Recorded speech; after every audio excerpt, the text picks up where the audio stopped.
when we evaluated or did some brainstorming about 7-8 years back to understand which are the areas in defense and aerospace the company should enter.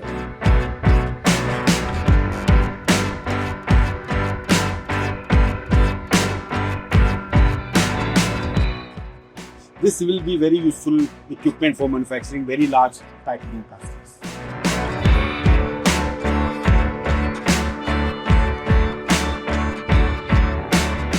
India is seated at a stage where we can take this opportunity as a God-given opportunity and utilize it for the company, for India's growth. Hello and welcome to ThePrint. I'm Snehesh Alex Philip. Today I, along with my video journalist Anisha Nehra, are here in Lucknow, actually in UP's defense corridor, to get you stories from the ground.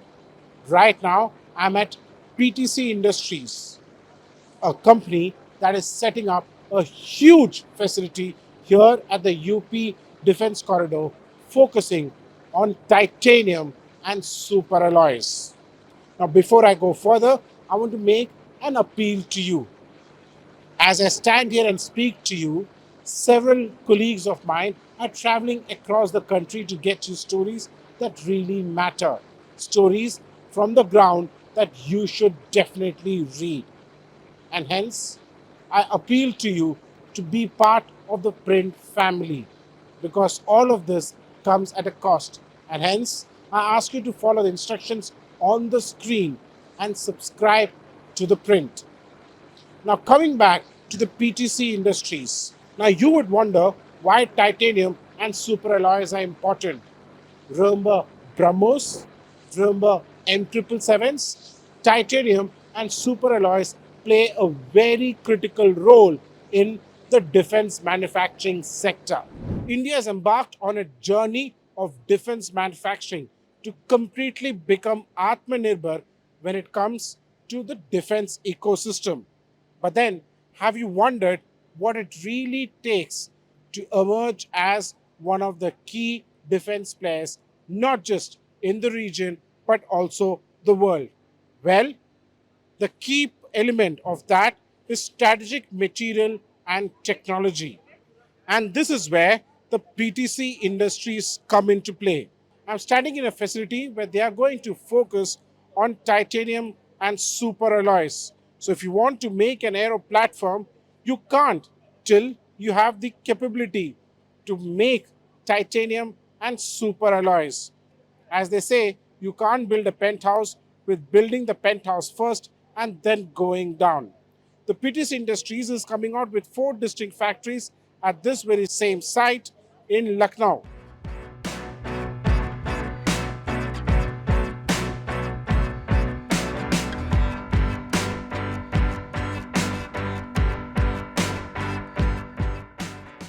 So we are going to be the third and the only company in this region. When I say region, region doesn't mean India alone, except China, everything else. कि जहाँ पे ये type का equipment है, where इसको कहते हैं EBCHR, electron beam cold अर्थ रीमेल्टिंग. इसकी खासियत क्या है कि नॉर्मली इसके अंदर जो टाइटेनियम यूज होता है ना, तो टाइटेनियम का जो रिटर्न्स होता है, जो स्क्रैप होता है, that can not be remelted, so it is a waste. So normally अगर आप 100 किलो टाइटेनियम खरीदते हैं तो उसमें 20 किलो टाइटेनियम यूजफुल होता है और 80 kilo is waste, which is stocked as waste. इस प्रोसेस में, इस टेक्नोलॉजी में, we can use all these waste to melt and make a mill grade of raw material. Now that is the beauty of this. Hindustan itself में हजारों ton waste scrap पड़ा होगा, which is of no use. We can use that to remelt into a mill grade titanium alloy metal. Now that is the equipment. So almost 20% of the world capacity is this. I have with me Alok Agarwal, who is the Director Quality and Technical at the PTC Industries. So if you could tell our viewers, I see a big machine here. What is this machine all about? Okay, as we said, this is a primary metal division where we are manufacturing all the titanium and superalloy metals. Titanium, you just saw that we are having VAR and EBCHR. This is a vacuum induction melting furnace. Here, what we do is we make superalloys. Superalloy means nickel base and cobalt base alloys. where 50%, more than 50% is nickel or cobalt, those alloys which are used for aerospace. The quality is that all the superalloys can be used at a higher temperature.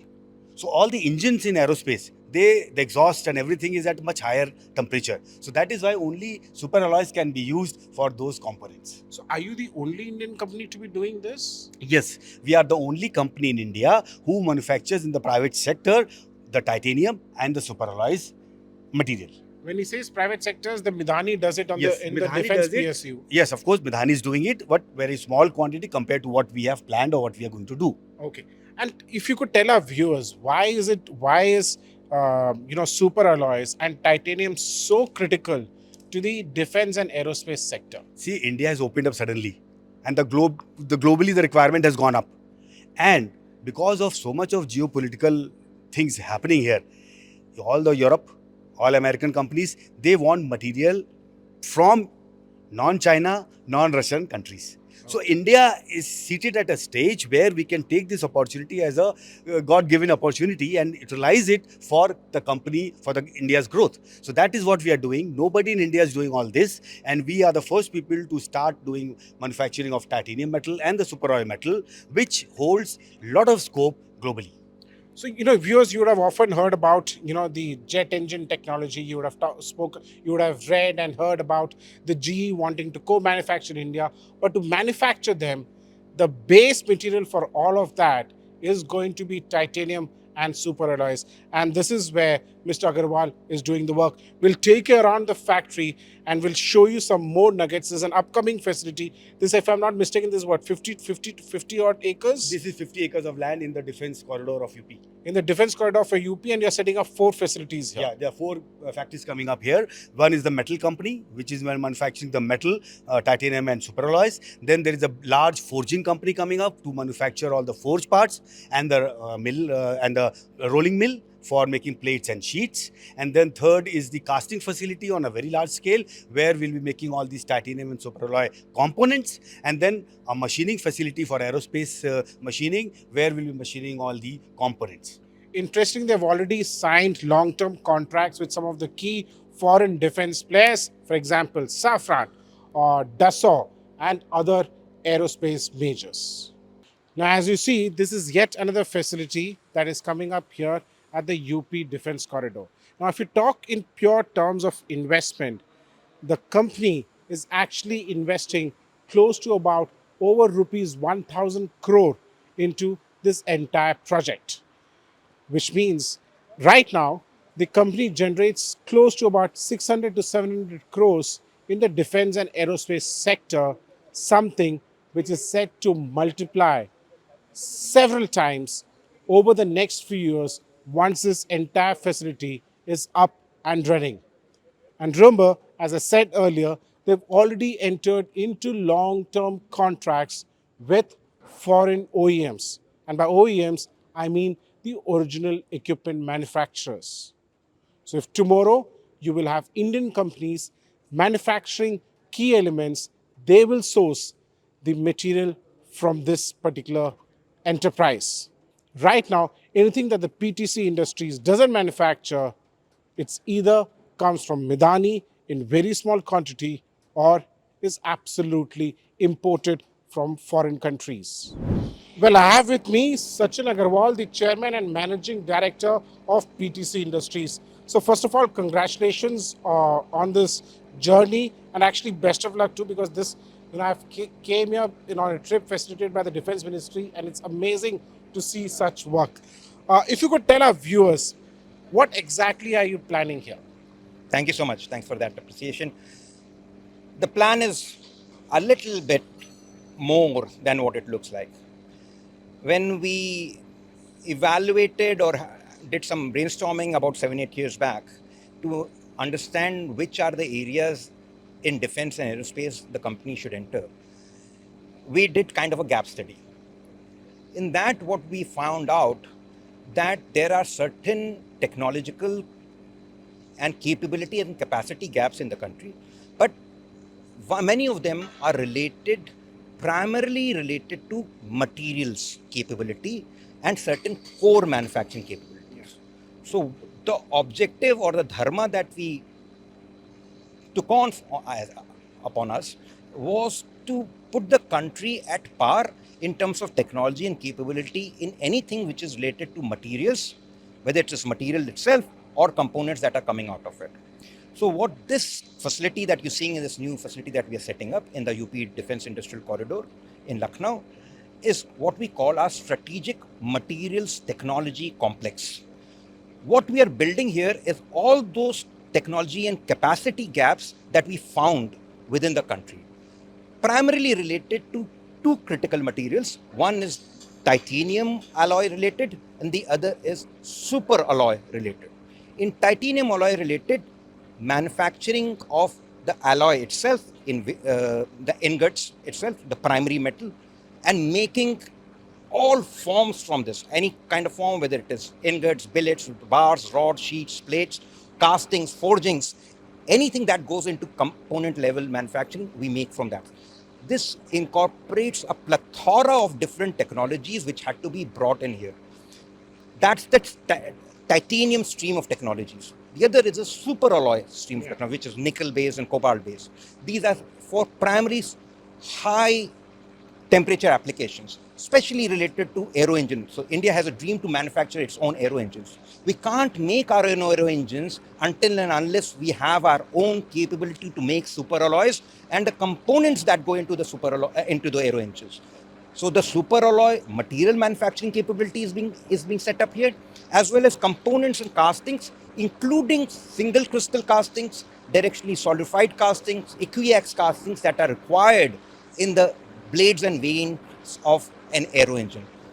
So in that aspect, we also acquired a company in UK which machines all these aero engine blades and vanes in all these materials and single crystal and everything. So the objective is to create a fully integrated capability within the country, right from base material to a very high technology component which can go ready to fit into an aero engine or any platform that the country has requirement for in India or make for the world anywhere in the world as well. Interesting, viewers, is the fact that I earlier spoke about how this company is supplying to the BrahMos Aerospace for the BrahMos missiles. But interesting is that they have already started supplying components to the BAE systems, which manufactures the M777s, 145 of which have been bought by India and deployed along the northern borders. So in terms of now, while Indian companies are there, you've already tied up with several other foreign companies. If you could tell our viewers what these companies are and why are they coming to you? Why are they not going to anybody else? Why to you? Yeah, very interesting question. Yes, so first of all, the objective is not just make in India, but the Indian leadership objective of make in India, make for the world. Now, as you mentioned, we already have been supplying now to BAE systems for the M777 titanium parts, titanium castings that go into making that lightweight gun, ultra lightweight gun. Then we have tied up with Safran, which is French company making aero engines, not just for defense, but for the civil application, for the LEAP engines.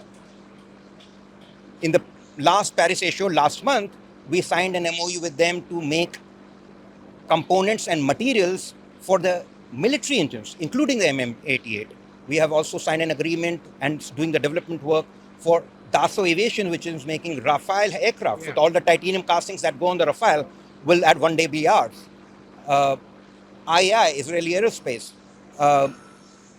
I could name almost all the global OEMs we are in either working with, in negotiation with, in discussions with, to sign some kind of a long-term agreement and MOU and them wanting material. Now, why are they coming here? It's because of the geopolitical situation that exists worldwide. Titanium is made globally by a very limited amount of countries. If we leave China to the side, out of close to 170,000 tons of titanium alloy manufacturing in the world, Russia produces 60 to 77,000 tons, 60 to 70,000 tons. So almost 30% to 35% of the world global production of titanium manufactured by Russia. Okay. Now, so that question that you asked, why is other global OEMs coming to us? That supply chain is, you can understand, at Yeah. risk in the lights of European manufacturers and American manufacturers, especially in the aerospace area. And there, rather than going from Russia to China, from one to another, they need an independent country. India stands in a very safe area and geopolitically in that sense. So everybody is looking as an alternative to that supply chain, which has disturbed, especially after COVID and after the war that has all started, as an area for that. Unfortunately, this country didn't have anything. It doesn't have material manufacturing capabilities for critical materials. Now, looking at this capability, which is world class, which is all the equipment are world class and state of the art technologies, there, that is why everybody's coming and looking at us to tie up for various component and material manufacturing. So till a year or two back, India was the importer of titanium. For whatever titanium is used for in India, it used to import. Now India is going to be an exporter. Absolutely. So, and if you could, my last question to you, you're a listed company, and hence this question becomes even more important: is how much of defense and aerospace is part of your revenue right now, and what is the kind of investment that you're looking here, and their future growth prospect? So current investments that are going on here in this site is in the tune of about 1,000 crores in the UP defense industry corridor. This is after the 300, 400 crores we have already invested in UP a few years back in our advanced manufacturing technology center. The revenue growth from here, what we are seeing is in multiples of where we are.